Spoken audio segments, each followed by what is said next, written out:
This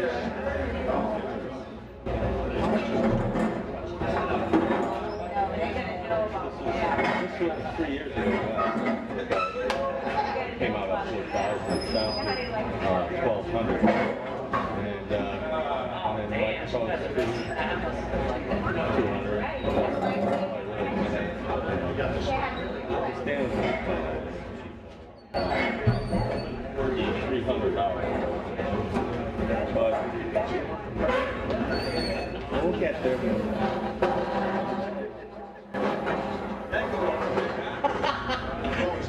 Yes.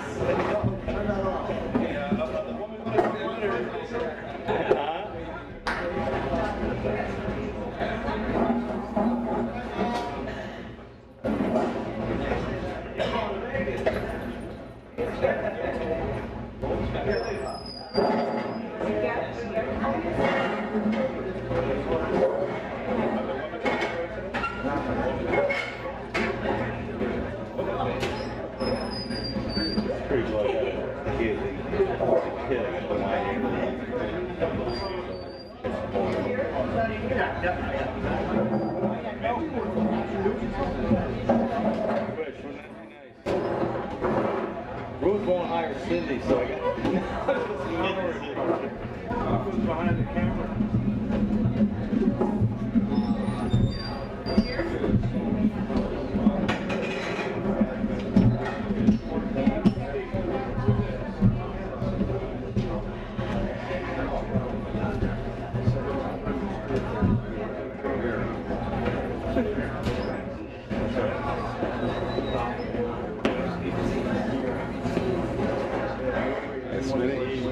Hey, Mr. Smith, good morning. I'd like to.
We'll get started in 1 minute. Thank you.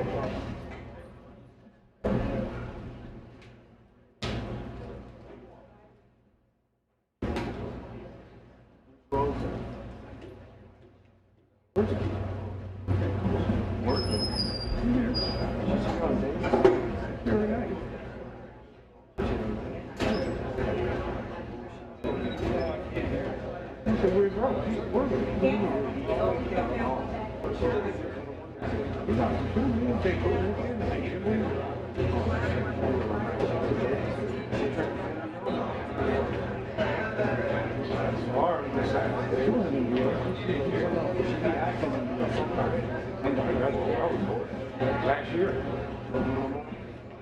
She's upstairs. Well, you way out of today. She goes over. She goes over now this weekend. Come back from one night.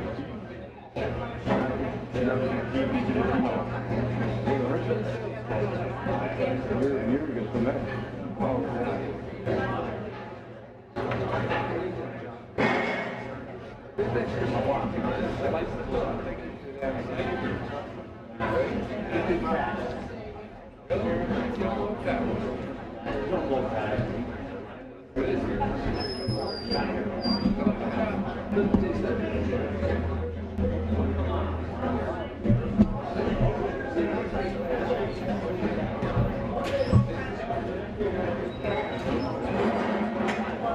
I'm going to start doing soccer games. Side job.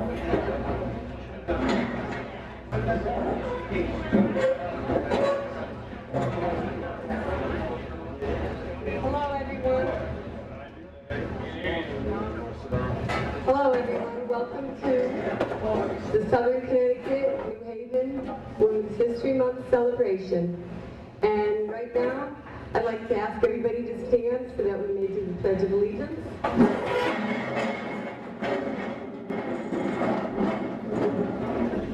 I pledge allegiance to the flag of the United States of America and to the republic for which it stands, one nation, under God, indivisible, with liberty and justice for all.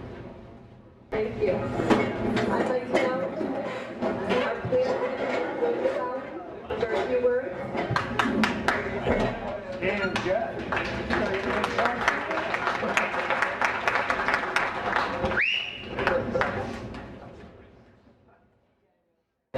Good morning. How's everybody doing today? Good. It's a pleasure to be here. I'd like to thank the Diversity Committee for putting on this little ceremony today for Women's History Month. A lot of famous women in history that have brought this country a long way. No need to, if I go through names, I'm going to forget some and somebody's going to say, well, what about this person? But I do have one question for everybody. Who's the most famous woman in American history? Did you say Lizzie Borden? No, your mother. Thank you. Your mother. And Mother's Day is coming up.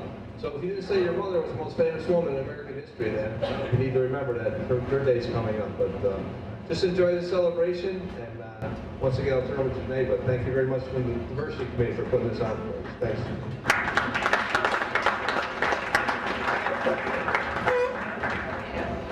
All right, thank you, Bill. I'd like to now introduce the Chief Steward of the APWU, Laura Cumberledge.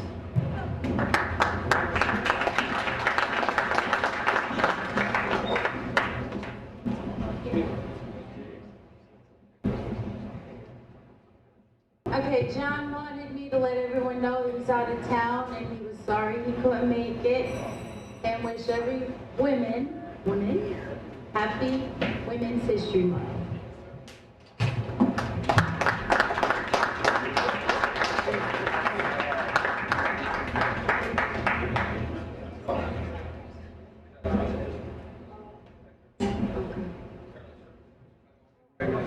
Right here.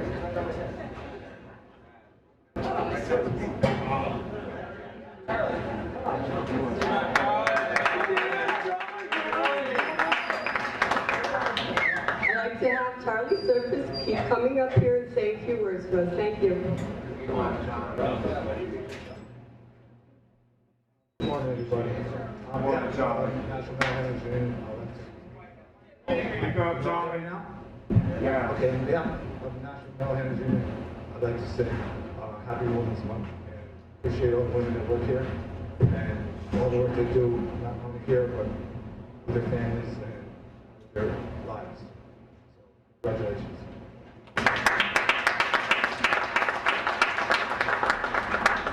Thank you. And I would like to now introduce Lynn Parker, Manager of Maintenance.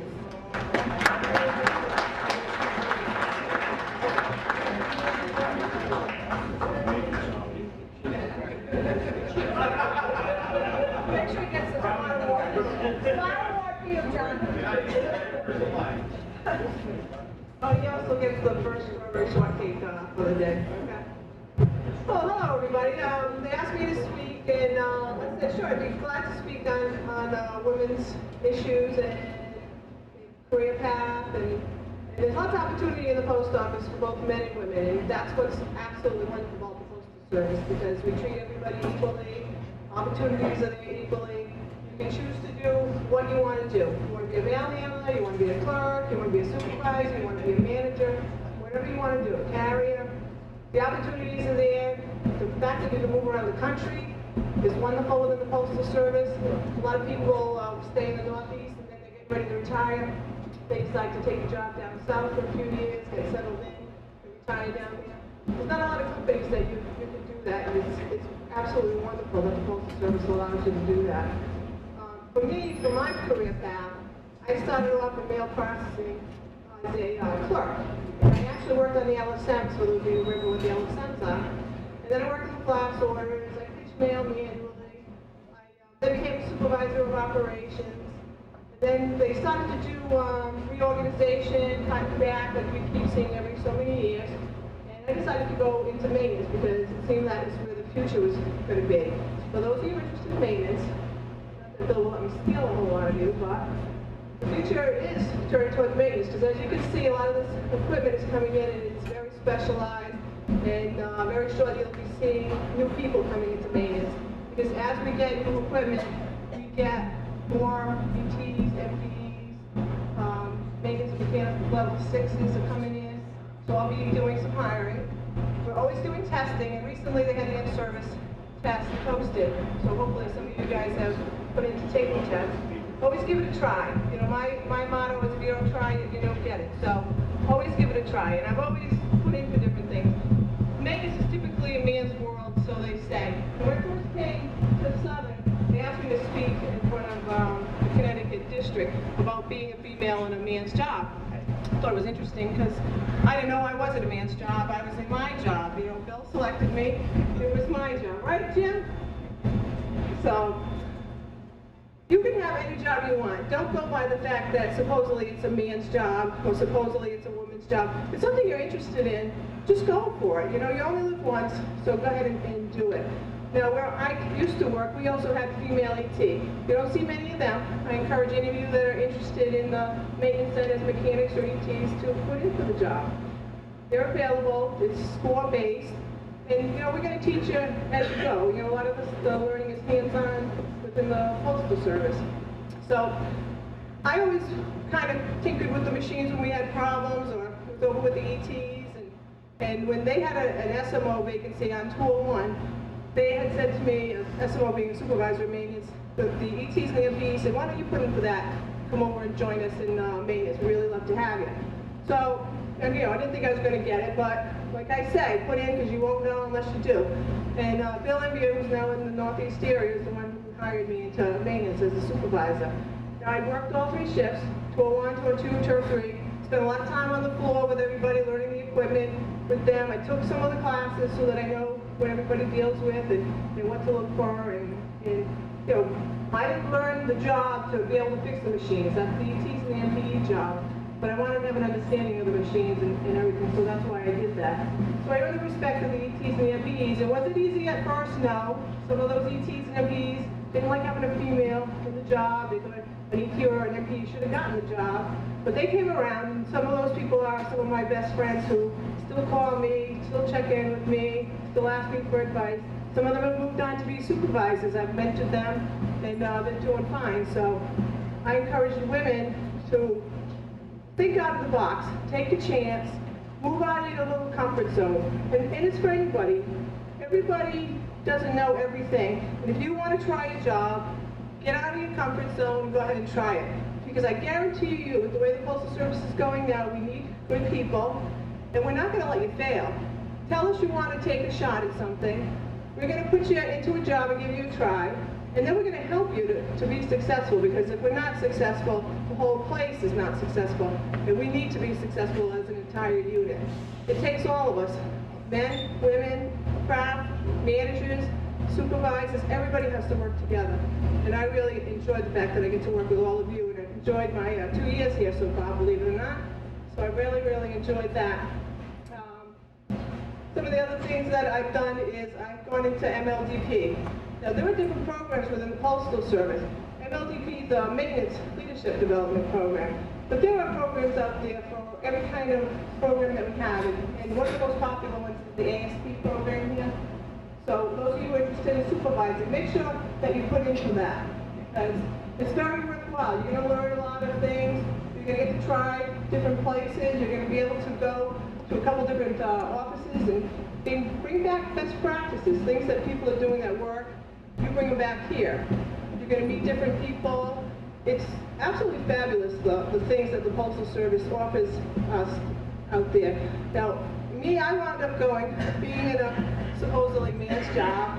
I went out to put in for MLDP. You had to be selected by your area first. So I was selected by the area to go. So of course I get out there and it's 20 of us and there's 19 men and Lynn. So they're not, the post office is coming along a little better. But they weren't exactly ready for female. Because some of the training that they do is, how you dress and how you act. And the books I first got was What a Gentleman Should Say. And I'm like, okay. And then they had a guy come in and teach about how to dress, and he wore a suit, and then, had the shirt and the tie, and never wear white socks. Of course, I'm wearing white socks, and one of the guys had to point that out. She's wearing white socks over there, So, it was just fun. I said, well, what do you have for women, on how to dress? And, oh, women know how to dress. Well, there I am sitting there like the most mismatched person you've ever seen, right? So I said to listen to me. I am the poster child, but I don't know how to dress. Can you help me, or do I need to find someone else? He's going, I didn't really come here prepared for women, So now they actually do have a section for the women because they're getting more women to put in for the MLDP, and they're getting more people in there. Although I thought I trained them well, but then it came time for the graduation 2 years later, and what do they pass out for everybody to wear? A tie. Well, not wearing a shirt that looks right with a tie. So he goes, oh, we should have got you like a scarf. Well, yeah, So they're going, well, you're like one of the guys to us, we don't think about that. And I took that as a compliment. That is a compliment, You gotta fit in, work together, and then you don't really even see any of the differences between people if you're working well together. So I really enjoyed the MLDP program. I went to several different places. I went to different offices. You meet different people. It's really been great. So there are lots and lots of programs out there. I recommend that if you're interested, put in for the different programs. The opportunities are there within the Postal Service for all of us. Some of the other crazy things I've done is I MDO'd, and at the time the plant manager didn't know me, and he said, well, you know what, Lynn, I'll give you a shot for a month. It was part of a program I was in where they wanted you to do a 3-month detail. Well, he didn't want to commit to 3 months, he didn't know me. He said, all right, 1 month. So I said, all right, 1 month. So I go on the tour one, back to tour one again, and I MDO for a month, and I said, okay, so what do you think? He says, all right, so we're going to keep you for another month, because now it's Christmas, right? So I said, all right, so it's Christmas. He goes, and not only that, but I'm taking your helper away, so you're MDOing by yourself for Christmas. So I'm okay. So I stay. So 3 months goes by. I'm ready to go back to maintenance. And he says, well, I kind of really like having you there. You're doing a good job. And can you stay there? So 15 months later, I'm still not back in maintenance. I'm missing my people here, So he said, I really, really need you. So I'm like, well, I really wanted to do something else. So I saw the job here for Southern Connecticut. So I put in for it, and I interviewed, and Bill hired me. So now Bill calls me Christmas Eve, my Christmas present, to tell me that I have the job here.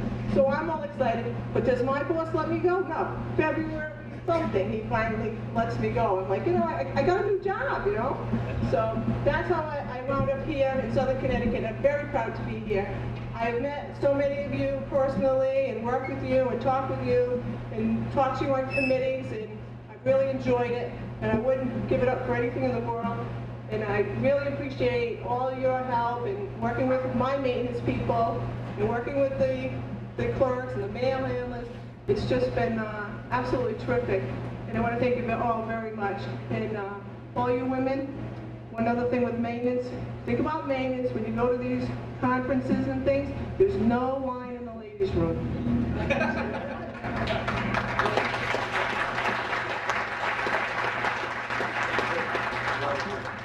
Lynn, I would like to actually the Diversity Committee would like to honor you with this plaque for being at our celebration today. Thank you very much.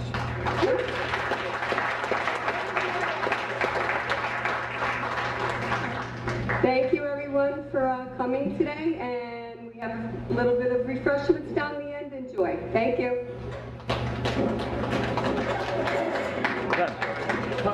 I'm gonna get an Emmy for that.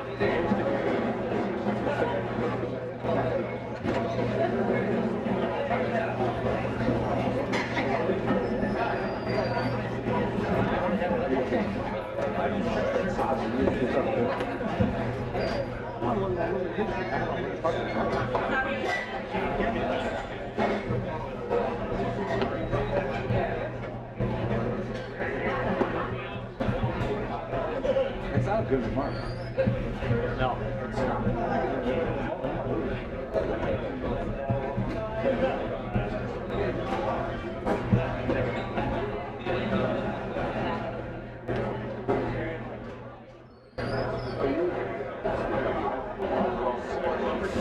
Why? Instead of listening to you talk?